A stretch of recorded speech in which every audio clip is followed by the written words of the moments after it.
Welcome back to Thisdaylive, the Sunday talk show here on the Arise News channel.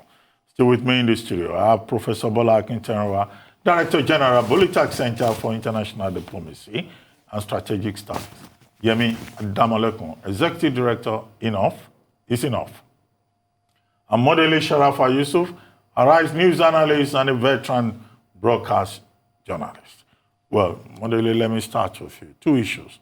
Budget 2022 proposals and some of the issues raised by Dr. W.H.O, and then this breakthrough with regard to the malaria vaccine, 30 years in the making, and also the drug, the wonder drug for sickle cell disease, which we're told will reduce significantly hospitalization. And that drug is the Criziman, Lee Zumab. I like the way you pronounce those names. I like the way you struggle through. Anyway, I wanted to be sure that every syllable is delivered. Well done. Isn't that the way we were trained? That's how we were trained, correct. But let's talk about the 2022 budget and let me flesh out my views on Dr. W.H.O's contributions. I'd like to focus on the sectoral allocations. And as he said, the three priority areas, four priority areas that government mentioned, defense and security, which gets about 15% of the budget, infrastructure, which gets about 8.9% or about 1.45 trillion, education, which gets just about 7.9%, a little less than 8%, and health, which gets 5%. Of these four areas, my biggest concern has always been education. It continues to be education. This year's proposal, as I said, gives 1.29 trillion to education. That's 8%. Is still way off the mark that is recommended by UNESCO, which is between 23 to 26% of the budget, especially for a struggling country like Nigeria. I mean, struggling in the area of education. In the 2021 budget, education got a paltry 742 billion, or about 5.6% of the total budget, much below the recommended benchmark. But so clearly, this next year's budget is an improvement on this year's budget. But there's still such an urgent need to address the standard of education, which has fallen to abysmal levels. There's poor funding, there's decay in infrastructure, there's overcrowding in schools, there are unqualified teachers. And Nigeria is said to have the highest number of out-of-school children. So I've always thought that this should be one area that we need to focus on. If we're spending so much on defense and security, for example, why are we not thinking of education? Poor education or lack of education feeds into insecurity. It can be one of the reasons for insecurity. A well-educated person would be difficult to brainwash, for example, and might not likely join Boko Haram. If there's education and there's employment, there wouldn't be as much insecurity or banditry.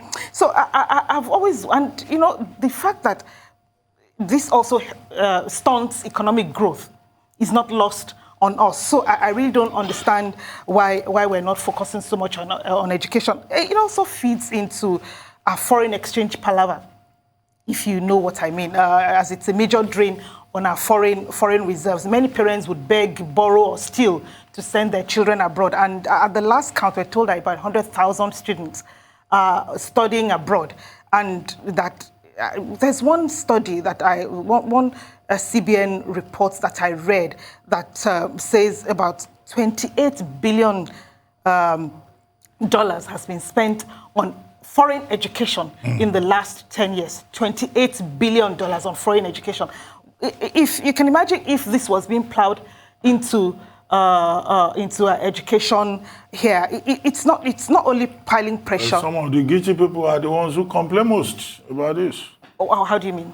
Don't worry, this guy. No, go. I want to get that point. I want to get the point. Who are the guilty people? The people who send their children abroad? Yes, that's what I mean. Well, I'm not pointing. I'm not pointing fingers anywhere. I know that when you want point one finger to at a problem, 4 points back at you, and I guess that's a problem around this table. But then again, you know, as I said, parents would beg, borrow, or steal to send their children abroad because the level of education here, the standard of education here is so poor. You really can't blame people. But then again, if our government is doing, we all studied here. I got my first degree, I got my second degree here. So why would I want to send my children to schools here where they're just next door and I can keep an eye on them if the level of education was, something that I would watch? It is, you know, another thing that bothers me and what we're losing track, what we're losing sight of is how all of this also contributes to brain drain. You know, because many of these children, when they go abroad, they don't want to come back. They want to stay there, and then, you know, we're losing our best brains. So I really don't know what government needs to do, how we need to sensitize them, what we need to say for them to do more for education, so that, you know, we can stop sending our children to Ukraine, Cyprus, Australia, not to talk of the big three, Canada, the US, and the United Kingdom. That said, I think that this budget looks promising. We're hoping that if it is well monitored, we can get the deliverables that we're looking at. I don't want to hog the conversation, so maybe I'll just yield the floor. But if you let me, I'd just like to say something briefly about the vaccines. It is a long time in coming. It is very welcome, the malaria vaccine. My concern is the fact that you have to take 4 doses for it to be effective. And also that after a few months, the effects begin to wear off and you have to take booster doses. That's what I've heard. So if that's the case, well, not something is better than nothing, but with vaccine hesitancy and the fact that we're struggling to take, for people to go and get the polio vaccine, for children to get the polio vaccine, to get all the necessary vaccines, 4 vaccines for efficacy that is limited. I think a lot more work needs to be done. Well, you know, the thing about research is that, you know, scientists can get better. It gets better. We can advance. It gets better. You know, discover more things. Professor Akintarenwa.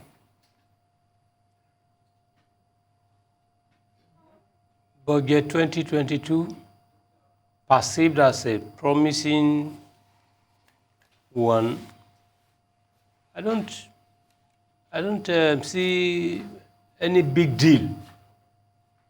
I asked myself, what is the purpose of doing analysis on a budget? For instance, budget 2022. What really is the need there? Because right from 2015 to date, I would have loved a situation whereby there is a research report showing the level of performance of the yearly budget since President Muhammadu Buhari took over power. What really is the level of performance? Because at the end of the day, budget appropriation is routine in character and design. We are giving the same statistical reports, probably with some nuances, on the various sectors on a yearly basis. I remember that the same Modele was much interested in education. One time we discussed this matter on this platform. I remember very well that security will always be given more money because it is security. At the end of the day, the budget is described as a budget of growth and sustainability. I'm not surprised that they didn't add the word development to it. That they are only talking about growth, not development. They are talking about sustaining it. As far as I'm interested in the points raised by Dr. Biodun Adedipe, where he said that we may not have a 13% rate of inflation for various reasons. My problem is not that he's right or he's wrong.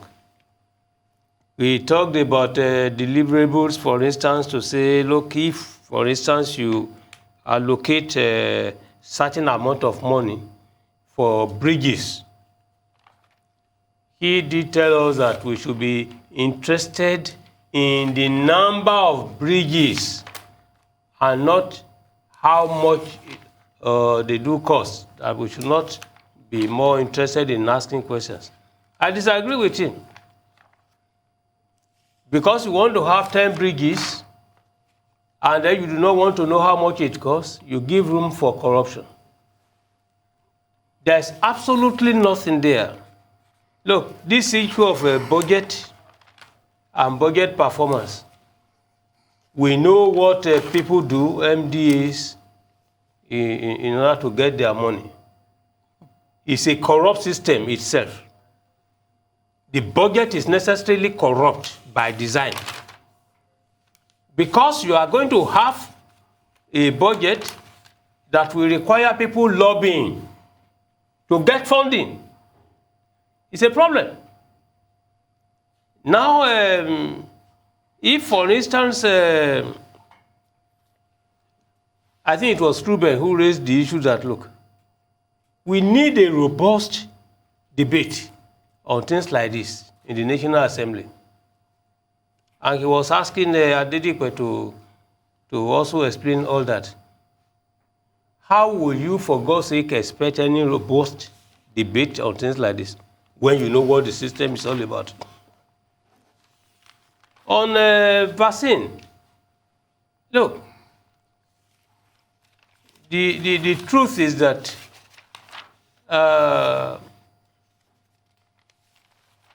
as much as one will be happy that there is a new vaccine meant to address the problem of malaria, the issue is that Nigerians are on record to always jump at new breakthroughs. They will mark, they will celebrate. But Nigerians are not on record to be sustaining the goodness in the breakthroughs. They are not always there. Please, in 2000, year 2000, there was the Abuja Declaration on malaria by African leaders. According to the declaration, African leaders were obligated to reduce by 50% malaria death in Africa over a period of 10 years. That was 2000. We are in the year 2021. Meaning now that from 2000 to 2010, we are supposed to have at least cut by 50%. Now, please, where are we? Funding, no longer there. Environmental hygiene, we are not promoting that. I think if we do place emphasis on environmental hygiene, probably it may still be better than focusing too much attention on vaccine.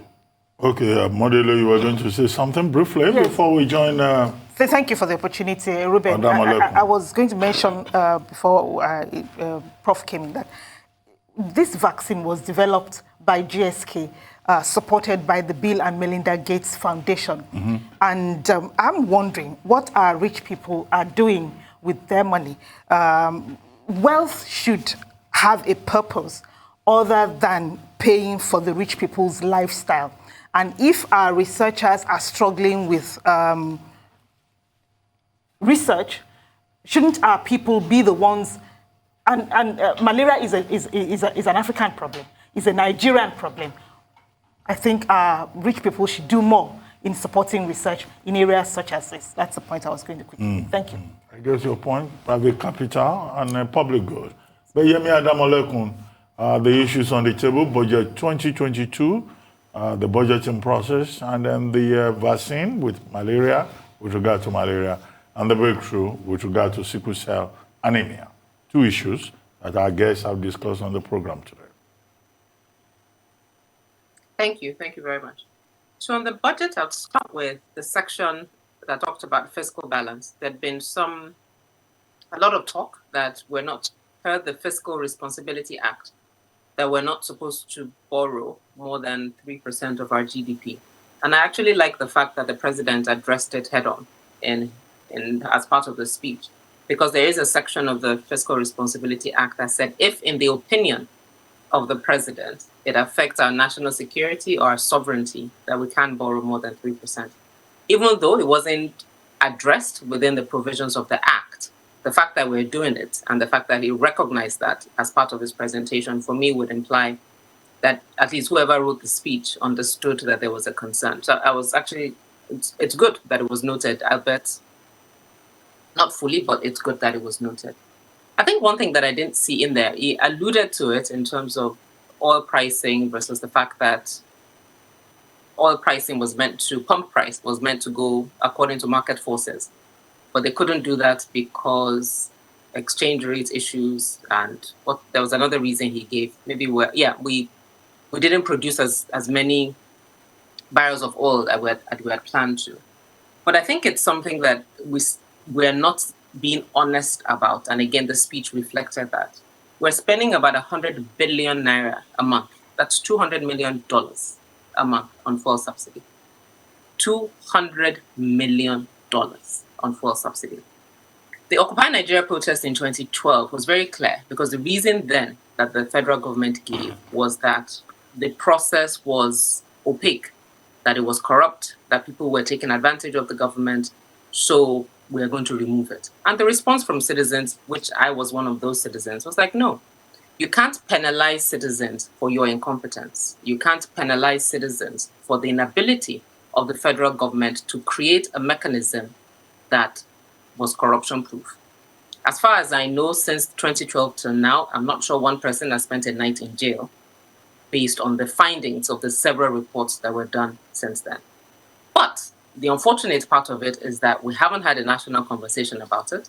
We're spending $200 million, again, I repeat, dollars a month on fuel subsidy of something that is still opaque, it's still ridden with corruption, and we still are not having a conversation. So that's point number 2. Number 3, I think it is instructive about the amount of money that we're paying on personnel costs in our budget. I don't know the figure off the top of my head, but again, when President Buhari came in 2015, reduction of expenses in government expenditure was one of the things he talked about. The Owasonye report and I think 2 other reports since that talked about merging ministries at cost. None of that has happened under this administration. And then debt. Our guest spoke extensively about that. But by the time you're spending 97% of your budget servicing debt, there is a problem. You can justify it any way you want, but there is a problem because future generations have to pay this money back. And that's a very, very big problem. And lastly, Ms. Modele talked about education when she was analyzing the budget. And it ties to the point that she's making with vaccines, when she was saying what are our wealthy individuals doing with their money. Even if, for example, I were a billionaire today, there's no federal institution that would engender the confidence for me to give money for research. And if we look at it, the sequencing of the COVID-19 gene that was done, if I'm not mistaken, were done in 2 private universities and a federal research institute. None of our public universities was in that mix. So you can't have a public institute or public tertiary structure that does not promote research, that does not promote, and I think our guest professor also alluded to that, there's no enabling environment. When you don't have that, we've had it in the past. So when you don't create that environment, you can't produce these types of things with partnerships with the private sector. And until we have this honest conversation about what we want to do with our university system in this country, the kinds of innovations that we would expect to see, we will not see. Thank you. Well, Yemi, thank you very much indeed. Well, let's just move on. We've taken aspects of the subjects we've discussed earlier today. But let's maybe go to Anambra. In spite of the attacks on its facilities, the Independent National Electoral Commission says it is ready to proceed with the Anambra Governorship election as scheduled in November. The electoral body believes that the deteriorating security situation in Anambra State is aimed at disrupting the elections, but says it won't be deterred. Weighing into the matter, the federal government, through the Attorney General of the Federation, is warning that it may impose a state of emergency in the state to ensure the polls are peaceful, free, and fair. In a twist of events, following the Federal Executive Committee announcement, the Anambra State Governor, W.H.O, said President Muhammadu Buhari is not in support of a declaration of emergency rule in the state. Governor W.H.O made this known after a meeting with President Buhari at the presidential villa in Abuja, claiming the president does not want any form of intimidation ahead of the polls. Well, Yemi Adamalokun, let me come back to you very quickly. Is it possible for the Attorney General of the Federation, Chief Law Officer of the Federation, whose office has the responsibility to advise the President of Nigeria on key legal steps, is it possible for him to say one thing and the President will say another thing? And then 48 hours later, everybody is just assuming, well, maybe it was a case of malapropism on the part of the Chief Law Officer of the Federation. And all of this conveyed as reported speech. I think that's the key thing in what you've said, and I think it's very unfortunate within the structure that we have at the moment. Nigeria is dealing with a security challenge from the north. Literally every region of the country has a security challenge of one type or the other. In the northwest, we see networks, telecommunications networks being taken. I believe I just put on the Arise ticker that 22 people were killed in a market in Sokoto. Now, if the IG of police says one thing, and the president, as reported by the governor, says another thing, and the administration, and by that I mean the executive administration of this country, does not think that this is an important enough issue for there to be an authoritative statement about what will happen and who said, well, even if you don't say who said what, as quite frankly, that it doesn't really matter anymore. But let there be an authoritative statement that this is what we are going to do. It says a lot, and it is very concerning, because given the challenges that we're having, Anambra is a marker in many ways. Because part of the things that citizens have started expressing a concern over is that if the shutting down of networks in the Northwest, is it not only a precursor to showing why electronic transmission of results cannot happen, or also a precursor to what kinds of show of force we're going to see when it comes for elections? So I think that the urgency and the responsibility that the federal government has as relates to Anambra, to send a clear message that this is what we're going to do, and this is how we're going to do it, so that even citizens who want to participate, I mean, as we've discussed on the show, several messages saying that elections will not happen in Anambra.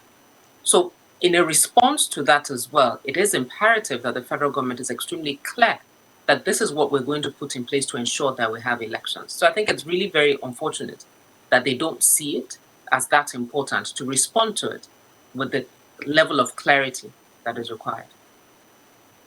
Okay. Modele Sharafa Yusuf, your take on the Anambra situation? Briefly, I think government should try and do more to bring a semblance of normalcy back to the Southeast, not just Anambra, the Southeast in general. And it's important that people realize that when you think you are trying to what's the word? I'm trying to find I'm trying to translate. I'm trying to say something in Yoruba in my head. When you think translate from Igbo straight to Yoruba, you'll be fine with that. This problem is theirs to own.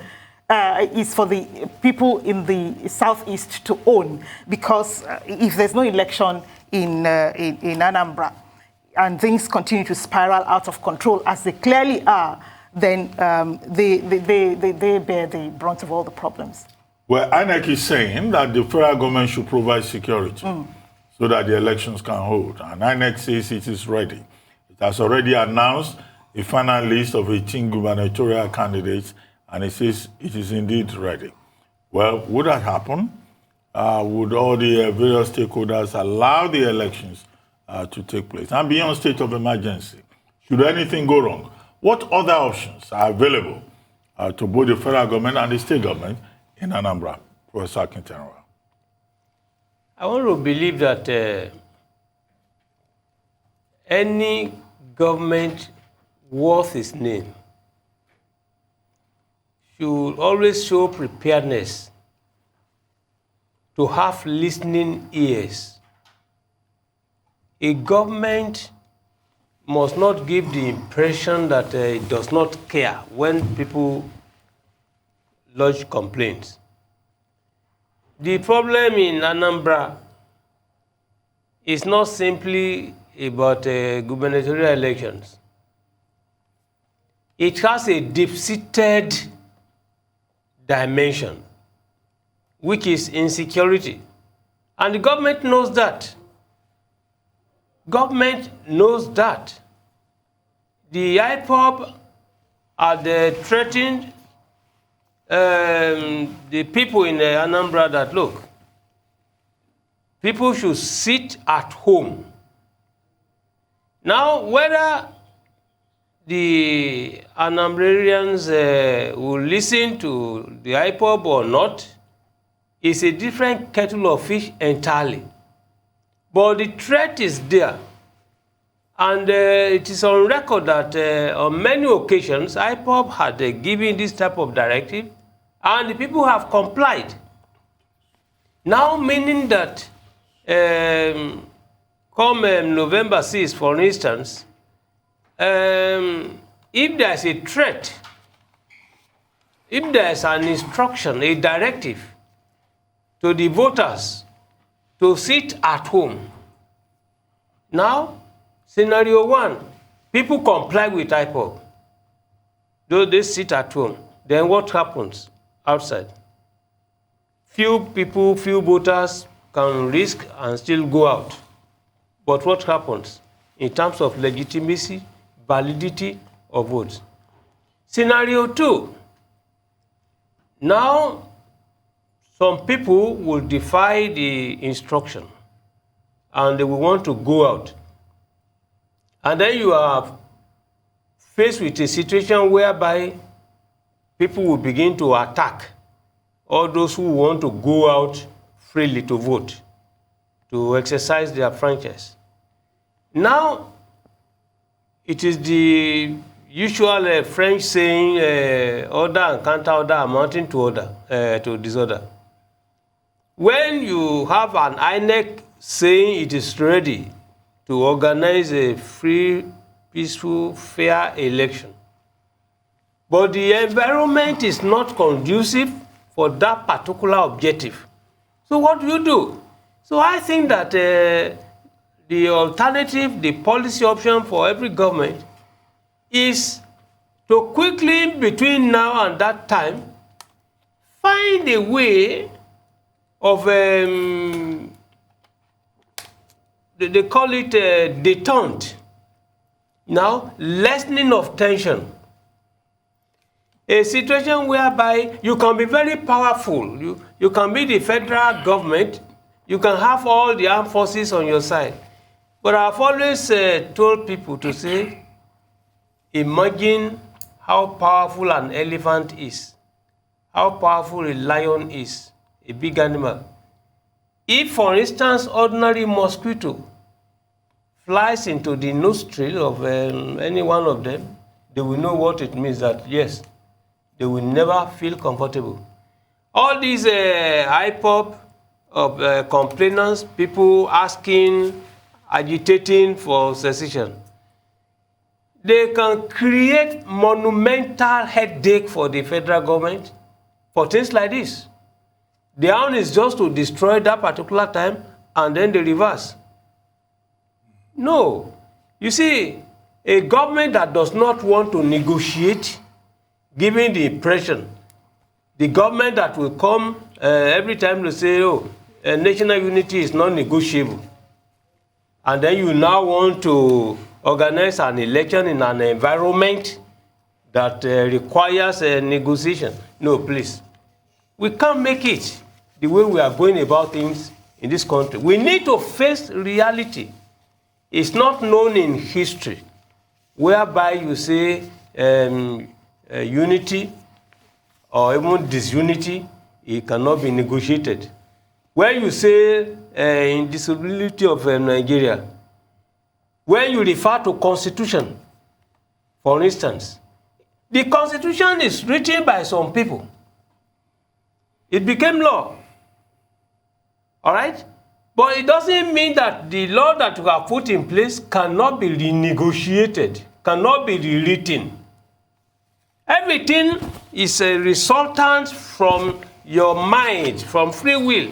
So I think that Anambra as an issue, they should try to reconcile this intention of violence and intention to elect without the environmental conditioning being made conducive. Please, INEC will only be wasting much of its time, and the environment is going to be shite. At the end of the day, what will Buhari tell us? He will direct the military to say, deal with insecurity. He's always redirecting and telling them and telling them and telling them. Yet every day, people are killed. Well, Professor Akinterewa, as members of Undi Anambra say, we're hoping and we're praying along with them that it shall be well with Anambra. And we hope that it will be well on November 6th, that all the relevant institutions, including INEC, the security agencies, will do what they have to do, and that the various political parties and their leaders and agents will give peace a chance. Because what is important at the end of the day is the future, the plight, the welfare of the people of Anambra, defenseless, innocent persons who are not part of this fight, But we'll see how that goes. Before we take a break, let's take this topic. Doctors in Nigeria have suspended their national strike to allow for a new 6-week window of negotiations with the federal government. Arise correspondent Amaka Ude tells us more. Following a marathon emergency meeting which stretched from late Sunday into the early hours of Monday, the National Association of Resident Doctors say it has suspended the strike after considering several options, including some conditions met by the government. The doctors announced to resume work on Wednesday morning.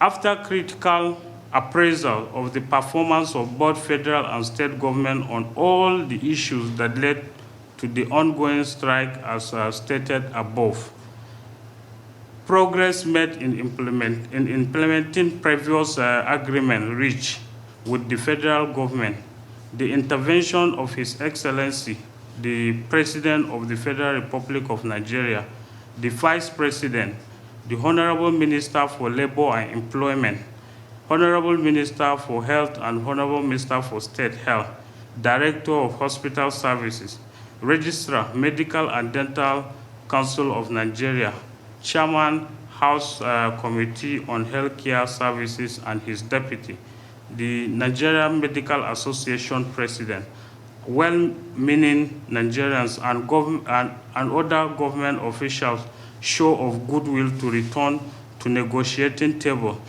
NEC resolved by vote of a simple majority to suspend the total and indefinite strike action embarked upon on 2nd August 2021.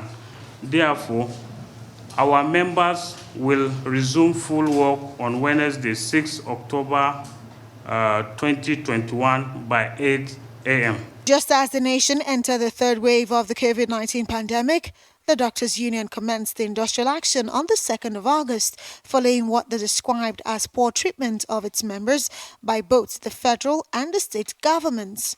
The resident doctors demanded, amongst other issues, the payment of COVID-19 treatment allowances in the absence of death in service insurance, having lost over a dozen doctors. Well, they are asking the federal government to withdraw the suit it filed at the National Industrial Court. The NEC urged the federal government to reciprocate the good faith and trust shown by the association by ensuring the following: continuous processing and payment of the ongoing 2021 and 2020 medical residency training fund, while ensuring that provision for 2022 is adequately captured in the 2022 budget. Commencement of the process of withdrawing the court case against National Association of Resident Doctors as agreed and as it contained in the Memorandum of Understanding signed with the Nigerian Medical Association. Commencement of the process of payment of the salary arrears of our members that were just migrated to the integrated personnel payroll information system from the GIFMIS platform. The NEC urged state government to urgently pay arrears of salaries and allowances owed to our members in their various state tertiary health institutions. The resident doctors have been described as the engine room of public hospitals, and as they get ready to resume work, Nigerians are hoping for a lasting solution to the numerous strike actions by the medical practitioners to avoid the unnecessary loss of lives due to industrial actions. Amaka Uday, Arise News. Okay, National Residents Association of Doctors in Nigeria, after 63 days, have now called off their strike. We understand from that report that the federal government has now agreed to pay medical training allowance. The federal government has also withdrawn the case that it took to the industrial court against these doctors. And then, of course, we're told that there are attempts now to follow through the Memorandum of Understanding. In the last 1 year, resident doctors have gone on strike about 4 times. And we've had this back and forth over respect for agreements. Now there's a 6-week window. What is the guarantee that this time around we will not have medical doctors, resident doctors, some of whom have been accused of getting their appointments illegally, that we won't have them going back on strike? Yemi Adamolekun, well, it's good to see you on the screen. You are the activist in matters like this. What's your take? Sorry, I don't mean to put you on the spot. No, not at all. Not at all. At all. I wear my badge as an active citizen very proudly. So not at all. I prefer that moniker to activist. But anyway, the guest that we had referred to, used the word political will a lot of time, quite enough in relation to the budget. I think it's quite appropriate for this case as well. As you said, resident doctors have gone on strike at least 4 times in 1 year. There's a gentleman, I was going to call him a young man, but in his 50s, who, very well-known biker, cyclist, an active cyclist who was attacked a couple of weeks ago in Lagos. And his death was, part of the reason for his death, in addition to the attack, was the fact that doctors were on strike. So I think one of the challenges that we have is that we don't use data.